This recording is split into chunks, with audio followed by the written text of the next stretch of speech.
Assalamualaikum warahmatullahi wabarakatuh. Hai kawan-kawan semuanya, kembali lagi di YouTube channel Irfan Aceh. Di video kita kali ini yaitu kita sudah berada di Pantai Kuala Leuge Peureulak Aceh Timur. Ini merupakan video bagian kedua dari atau video part 2 dari wisata Pantai Kuala Leuge yang berada di Peureulak Aceh Timur ya. Nah, ini video kedua dari wisata Kuala Leuge Peureulak Aceh Timur. Nah, di sini kita akan melihat bagaimana suasana sore hari. Kita akan jalan-jalan melihat bagaimana suasana dan kondisi di Pantai Kuala Leuge Peureulak Aceh Timur. Kita akan melihat suasana sore di Pantai Kuala Leuge. Ini karena baru kondisinya baru setelah surut. Tadi kan siang, tadi kan air pasang, jadi kan airnya naik semua di sekitar pantai ini, terendam semua.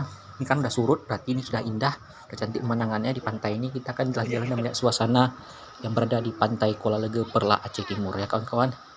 Bagi penasaran silahkan ditonton video ini sampai selesai ya. Terima kasih dan selamat menyaksikan di Pantai Kuala Leuge Peureulak Aceh Timur. Kita akan jalan-jalan sore melihat suasana di pantai. Vibes Pantai Kuala Leuge Peureulak Aceh Timur. Menikmati keindahan Pantai Kuala Leuge Peureulak Aceh Timur. Terima kasih.